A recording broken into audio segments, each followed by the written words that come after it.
Hi everyone, today we're going to look at the blues on the ukulele. The source piece that we're going to use is a blues that I composed myself. Here is a 1-minute video of it in action.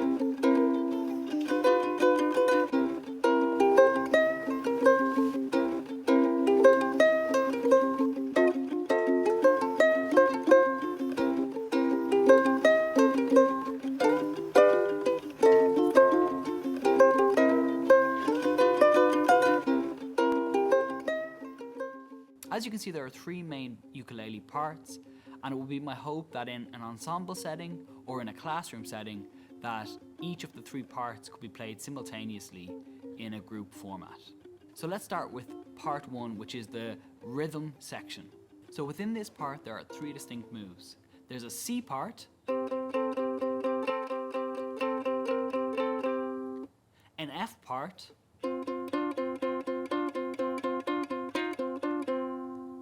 and the G part.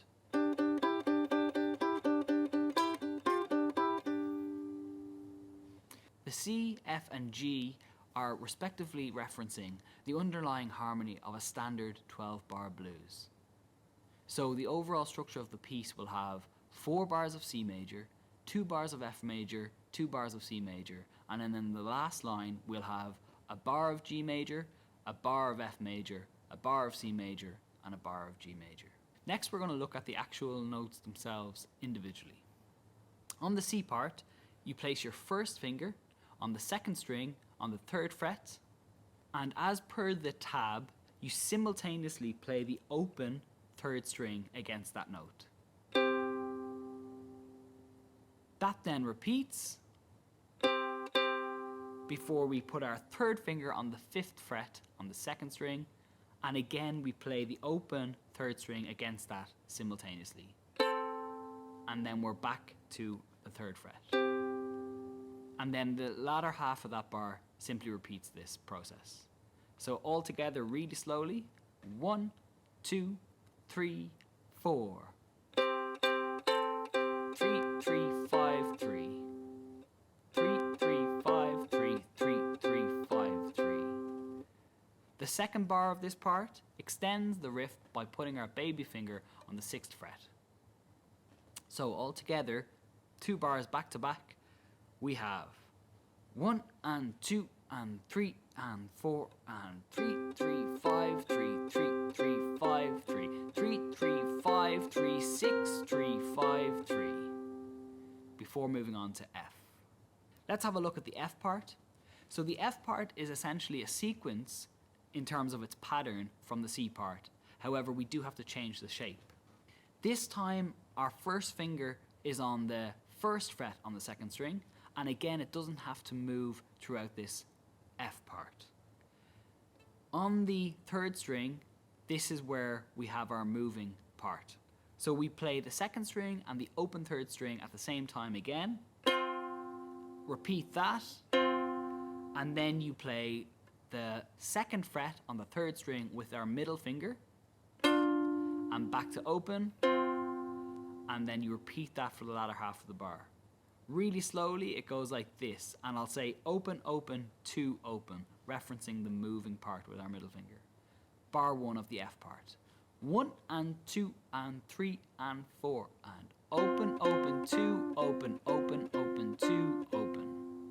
The 2nd bar of the F part extends the riff as we did in the C part to the 3rd fret. So that 2nd bar will sound something like this. Open, open, 2, open, 3, open, 2, open. And now the 2 bars back to back. 1 and 2 and 3 and 4 and open, open, 2, open, open, open, 2, open, open, open, 2, open. Lastly, we'll look at the G part. Similar to the last two parts we've looked at, the pattern is in the same sequence as before.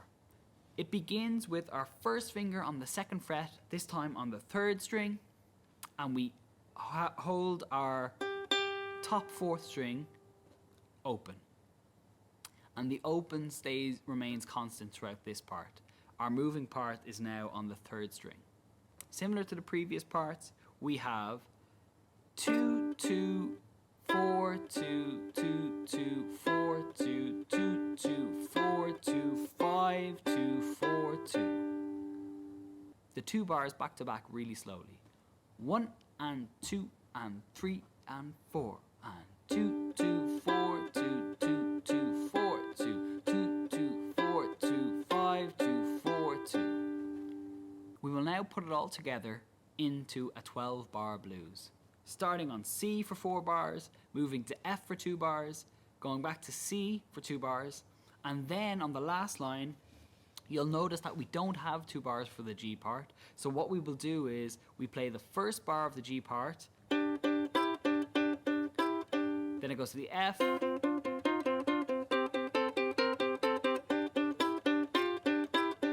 I'm going to play it roughly at the speed of the actual piece. And again, if you want to slow it down, please do so here on YouTube to keep up. 1, 2, 3, 4, C.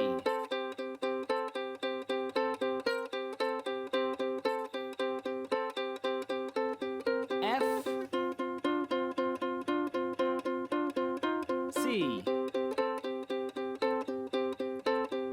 G. F. C. G. In terms of right hand technique, you can do a few things. You can play 2 fingers at the same time. So that's, I'm using index finger and middle finger, but you can also use thumb and index finger if it's easier. Or if you have a pick, you will simply do all downstrokes.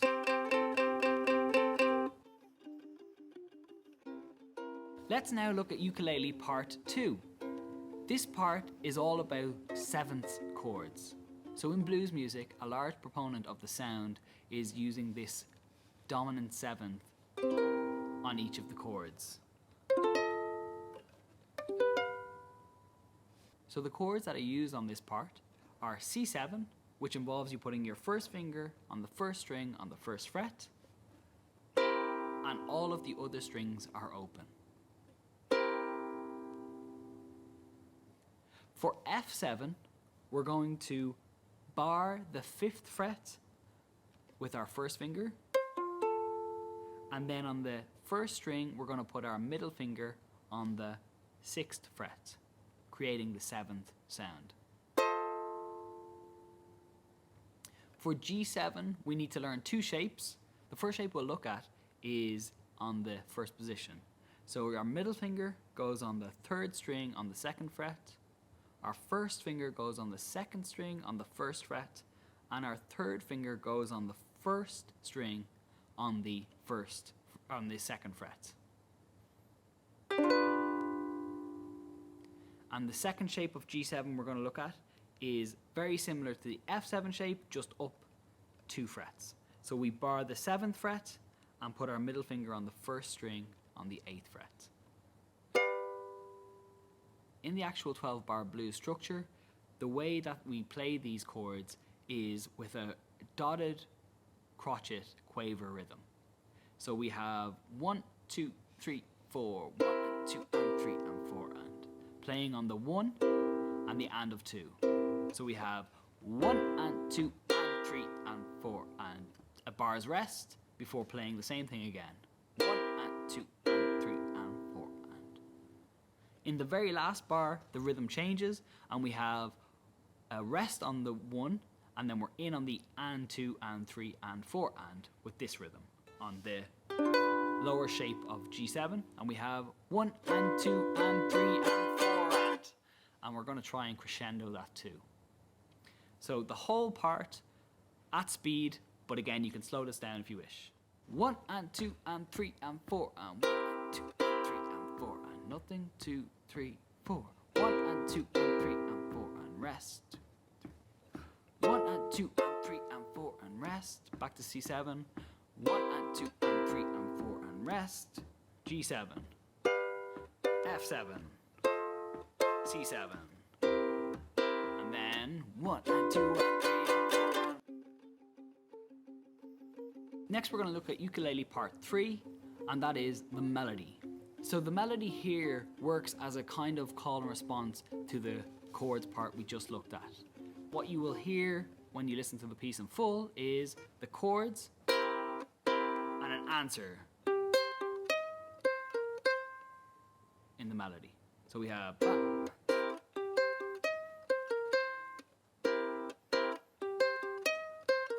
F7.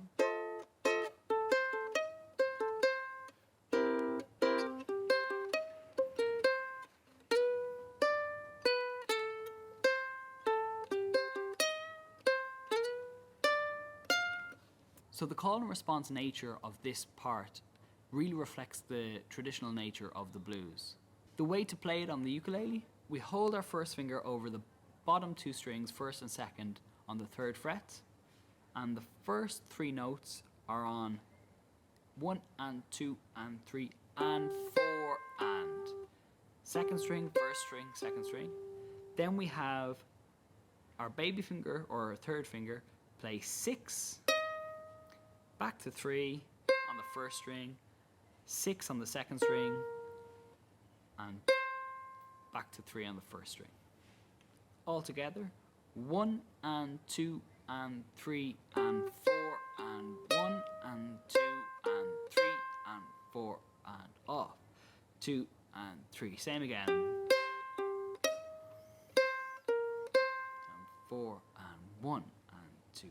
Before moving on to the melody that coincides with the F part. It starts on the 5th fret on the 2nd string with our 3rd finger, and then you have 1 and 2 and 3, 5, 3 on the 1st string, 5 on the 2nd string, 6 on the 1st string, 3 on the 1st string, 5 on the 2nd string, and finishing with 3. So you have 5, 3, 5, 6, 3, 5, 3, which sits over that F7 chord nicely. Before returning to the C shape we had previously. The repetitive nature of this melody is another commonly found feature of blues melodies generally. In the last line, we have somewhat of an arpeggiation of G7, going to F7, going to C7, with an alteration on our original melody, and then back to G7. So it goes like in tab form. The rhythm is 1 and 2 and 3 and 4 and that's fret 7, 1 and 2, fret 5 on the 1st string, back to 7 on the 2nd string. Then that exact shape down 2 frets, so 5, 3, 5. Then on the downbeat we have 3, 3, 3, 6, 3. And that rhythm, 1 and 2 and 3 and 4 and then the last bar is 7, 5, 8, 7 on the 2nd string, 5 on the 1st string, 8 on the 1st string. Again, you can pick these notes or alternate your index and middle finger. Let's now do it at tempo. 1 and 2 and 3 and 4 and 1 and 2 and 3. 1 and 2 and 3. F7 part, 1 and 2 and 3. 1 and back to C.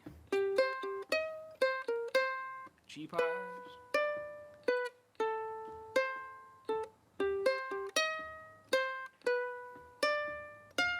Before repeating.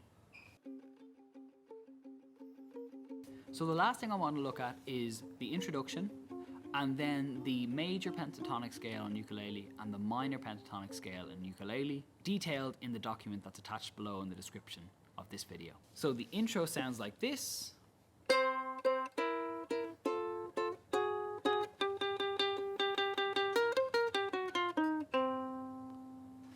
So So the intro uses a common device in blues music, and that is this idea of a turn. It also gives me an opportunity to talk about swung rhythm and how that's identified on a score. So as you can see in the first bar, there are all quaver notes, and if I was to play those straight, you would get 1 and 2 and 3 and 4 and, before getting into our blues scale. However, I want you to play it like this: 1 and 2 and 3 and 4 and, with a type of lilt. And that lilt is very commonly found in blues music and jazz music as well. It's denoted on the stave with the symbol you can see on screen now, meaning that there's a disproportionate weight put on the first of the two quavers and a shorter amount of time placed on the second of those two quavers. So anytime quavers are grouped together, it's saying that you spend a little bit longer on the first of the two quavers. The notes themselves, we start with the octaves on C, so open third string against the third fret first string. And you can play that with your thumb and index finger or thumb and middle finger, whichever you find more comfortable. And we play long, short. Next shape is first finger on the first string on the first fret and an open second string against that. Next shape is the first finger on the second string now and the open on the first string. And then the crunchy 4 and 6 on second string and third string respectively. This out of context sounds very, very dissonant as it is a major second, but it resolves nicely to, so you're not spending too long on it. All together, that first bar, 1 and 2 and 3 and 4 and 1 and 2 and 3 and 4 and we'll have a fermata pause on that last note before getting into. Now, you do not need to play this exceptionally quickly. What we have here is a bit of a blues lick or a blues scale. So we stay on our G for the first 2 and a bit beats. So we have 1E and a 2E and a 3 before moving on to first string 1 3 1, second string 3 2 1 3 on the third string. Really slowly, 1E and a 2E and a 3E and a 4E and a, and at speed, 1E and a 2E and a 3E and a 4E and a.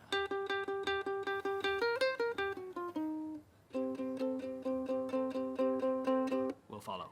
That leaves me with just the major pentatonic and minor pentatonic scales to talk about on ukulele and how we might use those. So what I would propose is, in an ensemble you can split up into smaller groups, or in a classroom you can split up into smaller groups, and everybody can have a try at improvising a melody over the ukulele parts. The scales themselves are as follows. So we will play C minor pentatonic and C major pentatonic in order to stay in key with the blues that we have today. The C minor pentatonic scale on ukulele is open C, third fret E flat, next string F on the first fret, G on the third fret, B flat on the first string on the first fret, and C again on the third fret first string. All together.